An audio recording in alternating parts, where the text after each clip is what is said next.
Hello guys, good morning. मैं विपिन चंद्र जोशी पुनः आपके शांत नवज्योति ग्लोबल स्कूल्स मोना जयती पहाड़पानी पुटगांव के डिजिटल पोर्टल पर आपका हार्दिक स्वागत अभिनंदन करता हूं। गाइस, अवर पास में आज हम लेके चलेंगे क्लास 7th के लिए chapter number 6 town streets and crafts persons अर्थात नगर व्यापारी और शिल्पी जन की हम चर्चा करेंगे। और ये चैप्टर बहुत ही इम्पोर्टेंट है प्रतियोगिता की दृष्टि से, तो आई होप कि आप इसको ध्यान से समझेंगे। तो गाइज लेट्स स्टार्ट। एक मध्ययुगीन नगर की यात्रा पर आया कोई यात्री उस नगर के बारे में कैसे आकांक्षाएं रखता है, कैसे वाणिज्यिक तौर पर आगे चलता है या किन तौर को लेकर चलता है, उसके बारे में भी ये इसके तर्कों को हम समझेंगे। सो गाइज, पहला के बिंदु आता है एडमिनिस्ट्रेटिव सेंटर्स अर्थात प्रशासनिक केंद्र। तो आपने जैसे कि हम लोगों ने पढ़ा कि चोल वंश के बारे में हमने इसकी जानकारी ली थी। गाइज, वर्ष में 12 महीने बहने वाली कावेरी नदी इस सुंदर नगर के पास बहती है। राजा राजतन चोल द्वारा निर्मित राजराजेश्वर मंदिर की घंटियाँ बजती हुई सुनाई देती हैं। लोग नगर के वास्तुकार कुंजरमलन राजराज पेथुरम की वास्तुकला की प्रशंसा करते हुए नहीं थकते। हमें वास्तुकला का नाम इसलिए पता है क्योंकि उसे गर्व से हमें नाम को मंदिर की दीवार पर उत्कीर्ण किया और मंदिर के भीतर एक विशाल शिवलिंग भी स्थापित किया। इस मंदिर के अलावा नगर में अनेक राजमहल हैं जिनमें कई मंडप बने हुए हैं। राजा लोग इन मंडपों में अपना दरबार लगाते हैं। यहीं से वे अपने अधीनस्थों के लिए आदेश जारी करते हैं। नगर में सैन्य शिविर भी बनते हैं। गाइस, नगर उन बाजारों की हलचल को से भरा हुआ है जहां अनाज, मसाले, कपड़े, आभूषण की बिक्री हो रही है। नगर के लिए जल की आपूर्ति कुओं, तालाबों से होती है। तंजावुर और उसके निकटवर्ती नगर उरैयूर के सालिय बुनकर मंदिर के उत्सव के लिए झंडियाँ बनाने का कपड़ा, राजा और जात वर्ग के लिए बढ़िया सूती वस्त्र और जनसाधारण के लिए मोटा सूती वस्त्र तैयार कर रहे हैं। यहाँ से कुछ दूरी पर स्वामीबाई स्थापित अथवा मूर्तिकार उत्तम कांस्य मूर्तियों पर लंबे सुंदर घंटा वास्तु के दीप भी बने होते हैं। इसको तर्कों को ऐसे लें। So next, temple town and pilgrimage centres अर्थात मंदिर नगर और तीर्थ स्थान कैसे कैसे थे। तो तंजावुर एक मंदिर नगर का भी उदाहरण है। मंदिर नगर नगरीकरण का एक अत्यंत महत्वपूर्ण प्रतिरूप प्रस्तुत करते हैं।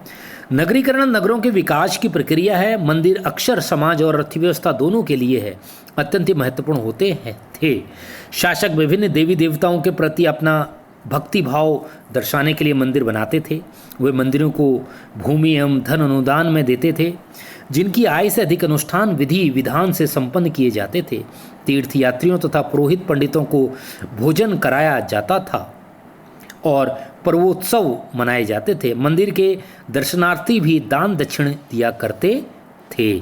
तो गाइज, आप देख रहे हैं यहाँ पर bronze, bell, metal and the lost war of techniques, कांस्य, घंटा, धातु और लुप्त मोम। ये देख रहे हैं कि किस तरीके से इन चीज़ों को ये बनाते हुए थे।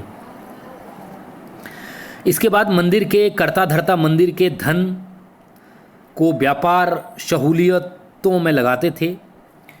और एक ख़ास बात इसमें ये थी गाइस कि इस शनै समय के साथ यानी बड़ी संख्या में पुरोहित, पुजारी, कामगार, शिल्प व्यापारी, मंदिर तथा उनके दर्शनार्थियों भी तीर्थयात्रियों की आवश्यकताओं को पूरा करने के लिए मंदिर के आसपास बसते गए। इस प्रकार मंदिर नगरों का विकास हुआ।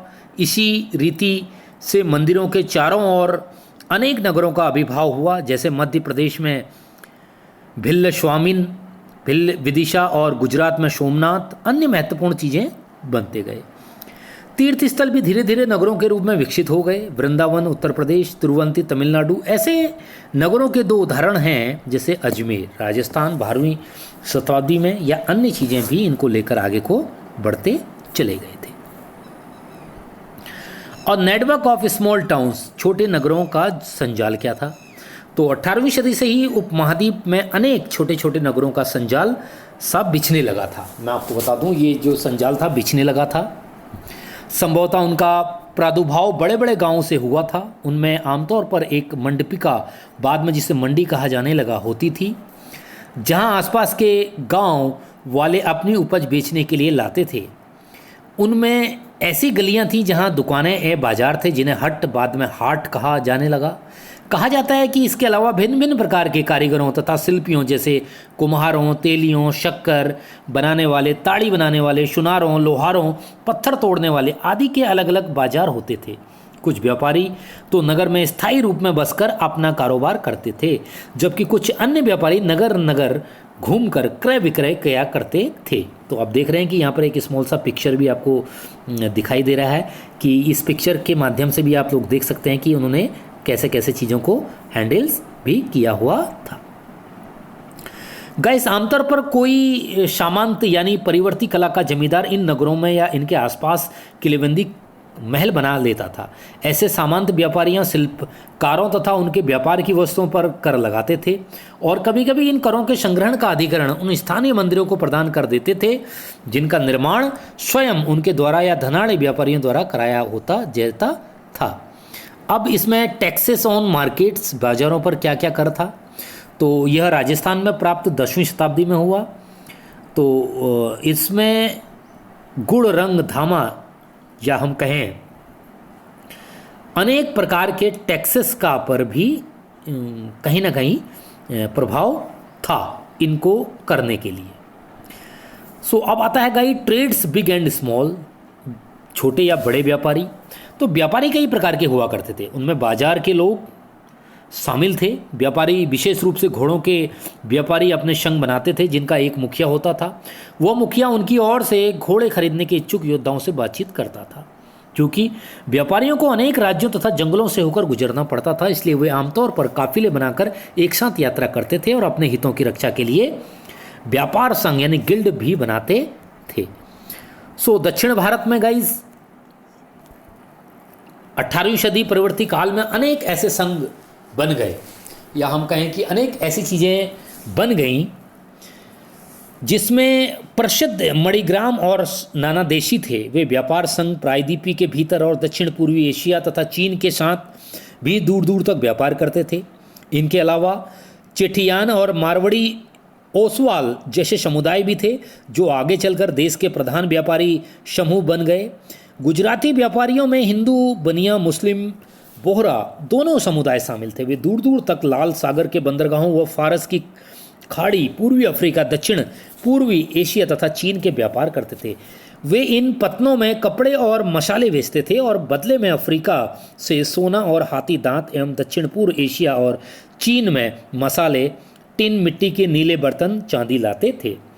गाइस, पश्चिमी तट के नगरों में अरबी, फारसी, चीन, यहूदी, सीरियाई, ईसाई बस गए थे। लाल सागर के बंदरगाहों में बेचे जाने वाले भारतीय मसाले और कपड़े इतावली व्यापारियों द्वारा खरीदे जाते थे और वहाँ से वे उन्हें आगे यूरोपीय बाजारों में पहुँचाते थे। उनके व्यापार में बहुत लाभ होता था।